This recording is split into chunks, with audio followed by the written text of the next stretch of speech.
Let's take a look at this tilting table saw. This is model 1160.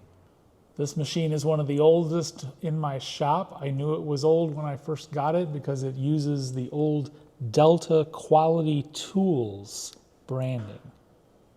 It's sitting on an old splayed leg stand, model 891, with its decals still mostly there. Once again, the Delta Quality Tools logo appears here. And then there's an 891 decal down here on the bottom part of the stand. There's a patent sticker over here on this end, which can sometimes be used to give some hints and clues for dating a machine. But in this case, narrowing it down to 2 years is pretty simple, and I can't confidently narrow it down any further. The reason why I can get down to 2 is this machine was introduced in 1937, and for the first 2 years of its production, it had this style of fence.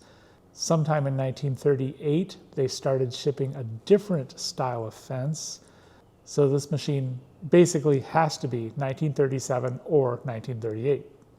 The earliest model 1160 saws on the back of the machine had the name Delta in raised lettering right on the casting.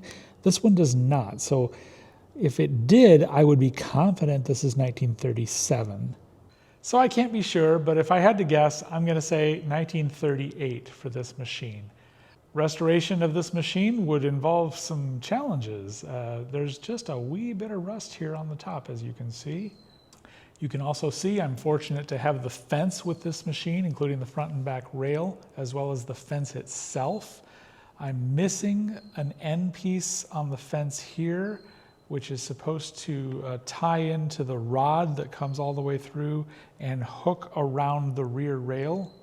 I do have the arbor nut and flange. This machine will take a 10-inch blade. I do not have the blade guard or splitter assembly. This machine is very different from basically all modern table saws because the table itself is what tilts, not the arbor. The Unisaw was introduced in 1939. This saw predates the Unisaw and was kind of state-of-the-art for table saws of this class in the 1930s. The mechanism here that I'm showing you with this worm gear and this trunnion attached to the bottom side of the table is what controls the tilt of the tabletop. Unfortunately, when I prepared to make this video, I planned to show the tabletop tilting. Even if I couldn't show the saw operating, I'd love to be able to show it to you tilted. And it doesn't look like I can do that for 2 reasons. One, this gear has a broken tooth. The entire assembly here is seized up, in part because the tilt handle, which should be here, is missing. And because the table on this machine tilts instead of the blade, it should come as no surprise perhaps that the blade doesn't go up and down either. The table goes up and down. This handle here is for raising and lowering the table. This is the locking clamp for it.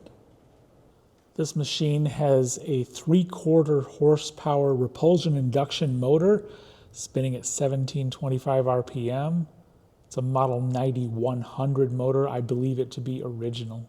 When I got this machine, it did come with a belt. The belt looked like it was probably going to disintegrate the next time the motor was turned on, so I took the belt off.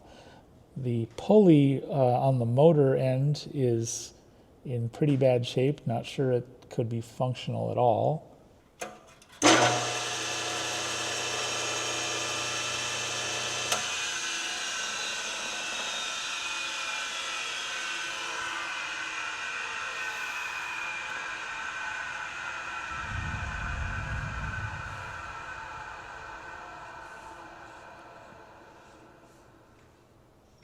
So the motor does spin. I wasn't looking for this machine. There was a fellow who wanted to sell his entire vintage Delta collection in one batch, and this was part of it, so I brought it home. As a machine to use, this might be one of the least practical machines currently in my shop.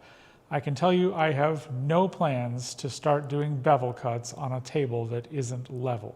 Here in 2026, the world seems pretty unanimous that arbors should tilt and tables should not. Nonetheless, I appreciate the historical significance of this machine. Delta became successful and popular because of the Unisaw, but this was the table saw before the Unisaw. Technologically, it's pretty outdated and has been for 80 years, but it's still an interesting and important part of Delta's history. Check the description of this video for additional information and links about this machine.